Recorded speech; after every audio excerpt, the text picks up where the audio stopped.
नमस्कार। साथै प्रदेशको ताजा खबरहरूको संगालो प्रदेश समाचारमा यहाँलाई स्वागत छ। म दृष्टिवाणी थिताल। प्रदेश समाचार सुरु गरौं अहिलेसम्मका मुख्य समाचारबाट। कांग्रेसको क्रियाशील सदस्यता वितरणमा धाँधली भएको भन्दै धनुषामा रिले अनसन सुरु। पार्टीको विधान, नियमावली र केन्द्रीय परिपत्र विपरीत भएको आरोप। बाराका अधिकांश स्थानीय तहहरूमा नाली बिना सडक निर्माण हुँदा डुबानको जोखिम। करैया माईका ओडामा व्यवस्थित नाली नहुँदा घरमा पानी पस्ने समस्या। बजेट खर्चका विषयमा स्थानीय तहहरू असफल बन्दै रुकुमपश्चिममा 70 करोड बजेट फ्रिज। कोरोनाका कारण खर्च हुन नसकेको लेखा नियन्त्रक कार्यालयको भनाई। र प्रविधिको विकाससँगै सिँचाइको सुविधा भएपछि दाङमा खेती प्रणालीमा आकर्षण बढ्दो। बाँझो जग्गामा समेत खेती हुन थालेपछि उत्साह बढ्ने अपेक्षा।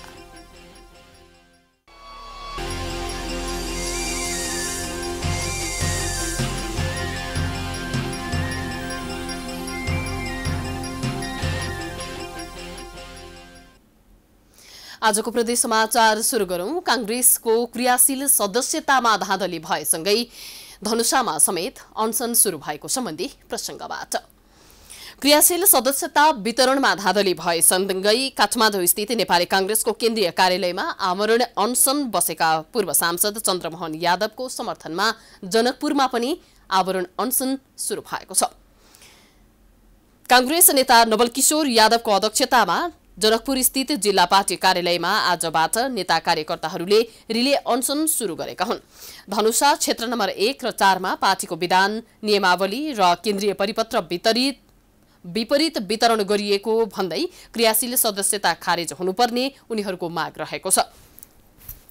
क्षेत्र नम्बर 1 का सभापति जितनारायण यादव र क्षेत्र नम्बर 4 का सभापति योगेन्द्र पञ्जियारले आफ्ना पकडका व्यक्तिलाई मात्र क्रियाशील सदस्यता बाँडेको उनीहरूले आरोप लगाएका छन्। उनीहरू दुवैजना कांग्रेस उपसभापति विमलेन्द्र निधे गुटका हुन्। पार्टी कब्जा गर्ने गलत मानसिकताका साथ क्रियाशील सदस्यता वितरणमा धाँधली गरेको नेता सञ्जीव यादवले बताएका छन्। क्रियाशील सदस्यता वितरण मापदण्ड अनुसार नभएको यादवको आरोप छ। एकलौटी हिसाबले क्रियाशील तपाईको थपेको छ, त्यसको विरुद्धमा दोषी बनेको अब नामै किट्ने अब हुन्छ नि, अब नामै किट्नुपर्छ भनेदेखि हाम्रो 4 नम्बर क्षेत्रको कुरा गरेको क्षेत्र सभापति भयो, तपाईको 1 नम्बर क्षेत्रको कुरा गरौँ क्षेत्र सभापति भयो। क्रियाशील सदस्यता वितरणको विरोध गर्दै पूर्व सांसद चन्द्रमोहन यादव काठमाडौँमा आवरण अनसन बसेको 5 दिन भएको छ। धनुषामा 12,000 को हाराहारीमा क्रियाशील सदस्यता रहेकोमा यस वर्ष 7,000 थपिएका छन्, जसमा हजारौं क्रियाशील सदस्यता पार्टीको विधान, नियमावली र केन्द्रीय परिपत्र विपरीत रहेको अनसनमा बसेका नेताहरूले दावी गरेका छन्। उनीहरूले धाँधली गरेर बाँडेको क्रियाशील सदस्यता खारेज नगरेसम्म अनसन जारी राख्ने बताएका छन्।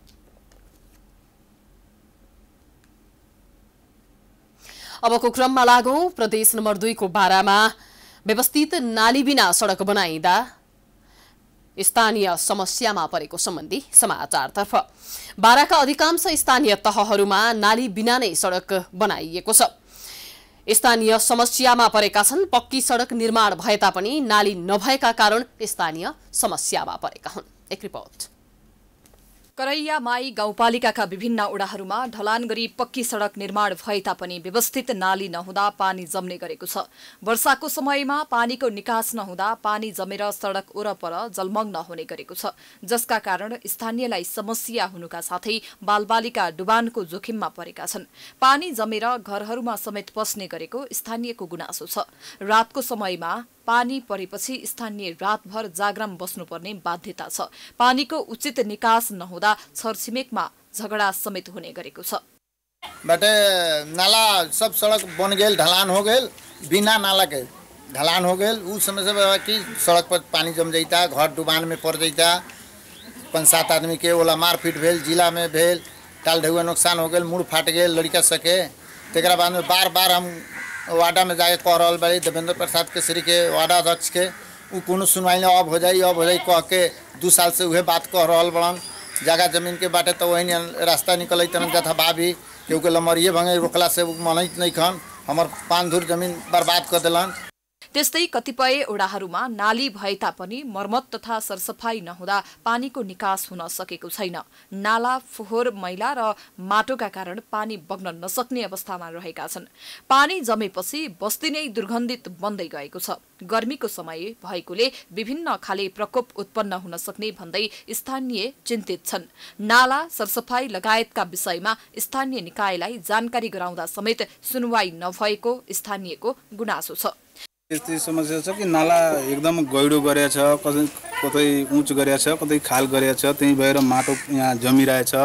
त्यही माटो जमेर त्यो तपाईँको यहाँको घर घरमा पानी गइरहेछ। अनि उता एउटा नालाको बिचै बाटोमा खाल्टा खोल्नु भएछ, त्यसको ढकन पनि लगाउनु। बारम्बार हामी वार्ड अध्यक्ष तपाईँको देवेन्द्र केसरी हुनुहुन्छ, यहाँको वार्ड नम्बर 3 को वार्ड अध्यक्ष, बारम्बार तागादा गर्दा पनि उहाँले भन्नुहुन्छ कि हुन्छ तर तपाईँको लमसम 1 सालदेखि त्यस्तै छ। यहाँ देवेंद्र जी के वार्ड में 2 साल से हमने कह रहा बड़ी कि यहाँ 5-7 घर में यहाँ पोल तार देवेला, तो अभी ना दे रहा बड़न 2 साल हो गए। यहाँ सड़क में भी हमने के घरे जाएला बहुत दिक्कत बा, माटी उटी ना भरो इधर शाम गुजर के भी डर बा। यहाँ 5-7 घर पूरा अन्हरे में रही था। त्यस्तै ओडाहरूमा न्यूनतम आधारभूत आवश्यकताहरू पनि नहुँदा स्थानीय मारमा पर्दै आएका छन्। ओडाहरूमा विद्युत सेवा विस्तार भए तापनि नियमित विद्युत प्रवाह नहुँदा स्थानीय मारमा परेका छन्। विद्युत सेवा लगायत अन्य समस्याका बारेमा स्थानीय तहहरूलाई पटक पटक जानकारी गराउँदा समेत सुनवाई नभएको स्थानीयको गुनासो छ। बाराबाट श्रीकान्त गुप्ताको रिपोर्ट। अब लागौं बागमती प्रदेशको चितवनमा एक युवकको लास फेला परेको सम्बन्धी समाचारतर्फ। चितवनको भरतपुर महानगरपालिका 17 स्थित बनगाई डेरी चोक नजिकै शंकास्पद अवस्थामा एक युवकको शव फेला परेको छ। डेरी चोकबाट दक्षिणतर्फ शारदा नगर जाने बाटोतर्फको बीचमा रहेको घोलमा अन्दाजी 30 वर्षका युवकको शव फेला परेको हो। युवक डुबेको अवस्थामा देखेपछि स्थानीयले प्रहरीलाई खबर गरेका थिए। मृतकको टाउकोमा गोली लागेको जस्तो देखिएको छ। घटनास्थलमा एक थान गोलीको खोका समेत भेटिएको प्रहरीले बताएको छ। घटनाका बारेमा अनुसन्धान भइरहेको जिल्ला प्रहरी कार्यालय चितवनले जनाएको छ। सबको पहिचान हुन नसकेको प्रहरीले बताएको छ।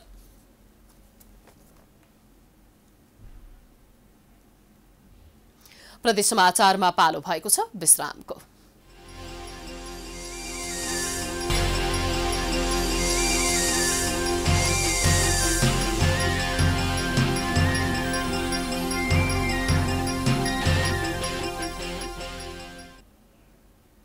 विश्रामपछि प्रदेश समाचारमा स्वागत छ। अब लागौं कर्णाली प्रदेशमा 70 करोड बजेट फ्रिज भएको सम्बन्धी समाचारतर्फ।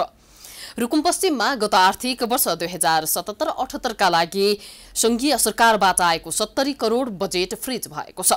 कुल बजेटको चालू र पुँजीगत तर्फको 4 अर्ब 79 करोड मध्ये 4 अर्ब 29 लाख खर्च भएर बाँकी बजेट फ्रिज भएको हो। कोष तथा लेखा नियन्त्रक कार्यालय रुकुम पश्चिमले दिएको जानकारी अनुसार संघीय सरकारबाट आएको बजेटमा चालुतर्फ 94% र पुँजीगततर्फ 52% खर्च भएको छ। जस अनुसार चालुतर्फको 4 अर्ब मध्ये 3 अर्ब 77 करोड 23 लाख रुपैयाँ खर्च भएको बताइएको छ। तर उक्त बजेट सरकारी कर्मचारीको तलब भत्ता लगायतको बजेट भएका कारण बढी खर्च भएको हो। त्यसैगरी संघीय सरकारबाट विकास बजेटको रूपमा आएको 98 करोड 92 लाख पुँजीगत बजेट मध्ये 51 करोड 82 लाख रुपैयाँ खर्च भएको छ। जसमध्ये 47 करोड 10 लाख बढी खर्च हुन नसकेर फ्रिज भएको छ।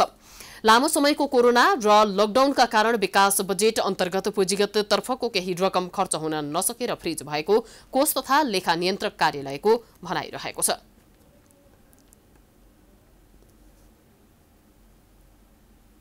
अबको क्रममा सुदूरपश्चिम प्रदेशको डोटी स्थित छतिवनमा रहेको झरना पर्यटकीय स्थल बन्दै गरेको सम्बन्धी समाचारको। डोटीको जोरायल गाउँपालिका 2 स्थित छतिवनमा रहेको झरना आन्तरिक पर्यटकको रोजाइको केन्द्रबिन्दु बनेको छ।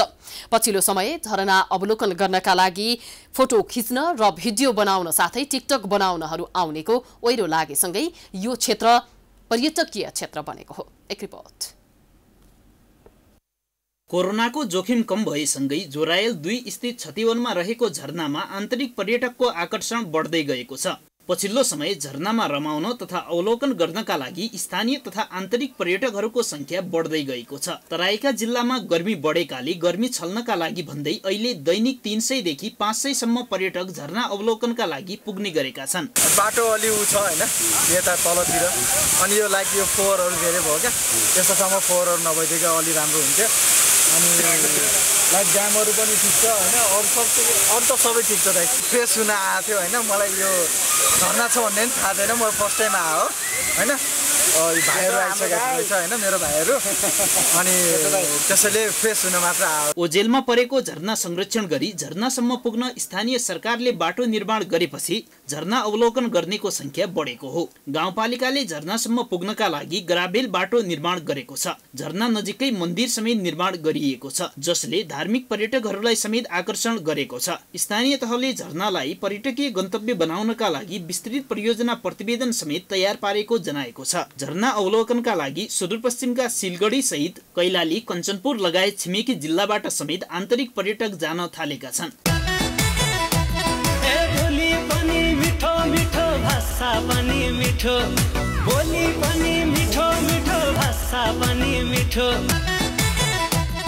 आन्तरिक पर्यटकहरूको आकर्षण बढेको भन्दै त्यस क्षेत्रको संरक्षण गरी प्रचार प्रसार गर्ने योजना गाउँपालिकाले बनाएको छ। प्राइम टाइम्स टेलिभिजनका लागि डोटीबाट एकेन्द्र चन्दको रिपोर्ट। प्रदेश समाचारमा पुनः पालो भएको छ विश्रामको।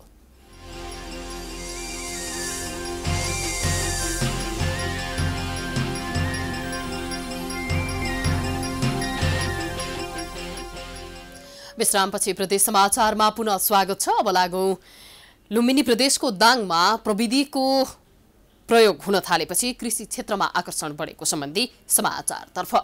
दाङको पछिल्लो समय कृषि क्षेत्रमा आकर्षण बढ्दै गएको छ। स्थानीय तहको सहयोगमा कृषि क्षेत्रमा प्रविधि भित्रदै गएपछि कृषकहरू खेतीतर्फ उन्मुख भएका छन्, जसले गर्दा विशेष गरी धान खेतीमा आधुनिक प्रविधि भित्रिएसँगै सिँचाइ सुविधा पाएपछि कृषकहरू खुसी भएका हुन्। एक रिपोर्ट।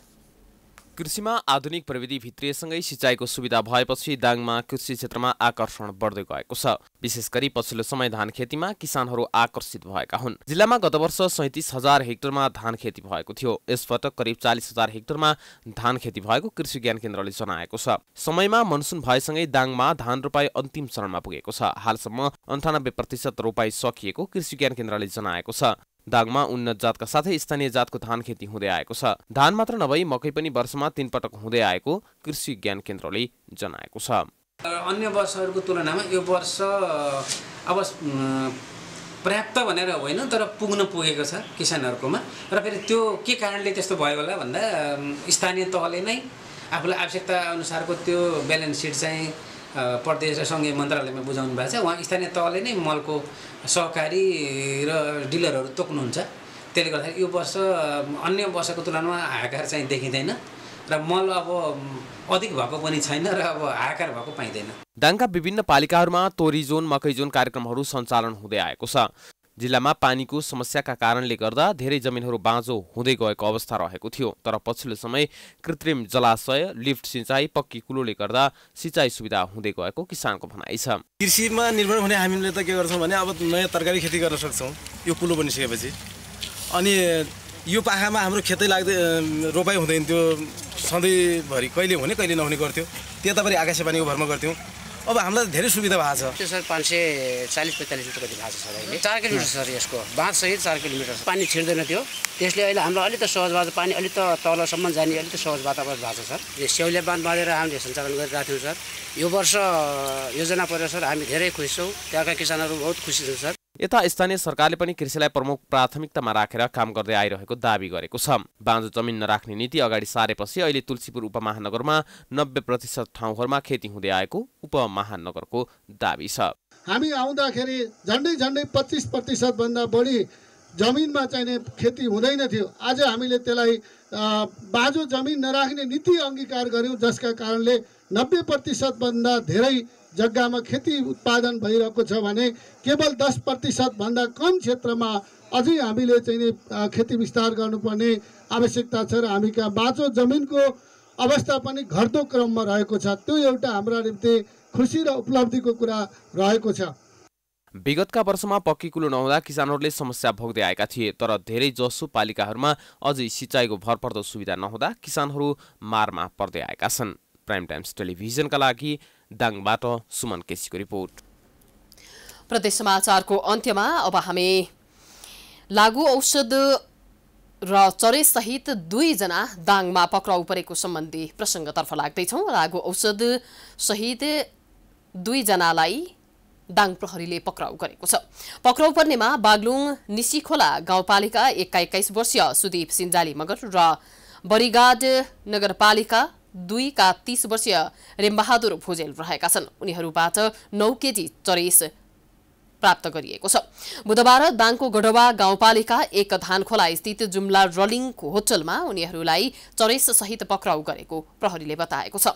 चरेसको कारोबार भइरहेको भन्ने गोप्य सुराकीको आधारमा प्रहरीले उनीहरूलाई नियन्त्रणमा लिएर खानतलासी गर्दा सेतो प्लास्टिकमा बेरेर राखिएको इँटा आकारको लागु औषध चरेस बेस्थान चक्की फेला परेको प्रहरीले बताएको छ। 2 जनालाई लागु औषध नियन्त्रण ऐन अनुसार कारबाही गर्ने प्रहरीले जनाएको छ।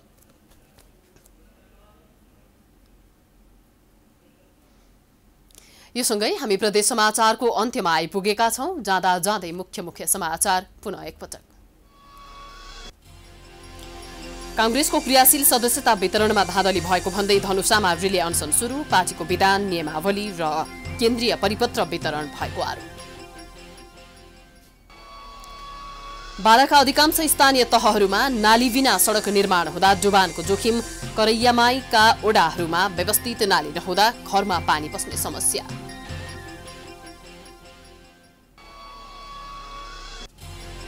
बजेट खर्चका विषयमा स्थानीय तहहरू असफल बन्दै रुकुम पश्चिममा 70 करोड बजेट फ्रिज। कोरोनाका कारण खर्च हुन नसकेको लेखा नियन्त्रक कार्यालयको भनाई। र प्रविधिको विकाससँगै सिँचाइको सुविधा भएपछि दाङमा खेती प्रणालीमा आकर्षण। बाँझो जग्गामा समेत खेती हुन थालेपछि उत्पादन बढ्ने अपेक्षा। प्रदेश समाचार अहिलेलाई सकियो। प्राइम टाइम्स टेलिभिजन हेर्दै गर्नुहोला। नमस्कार।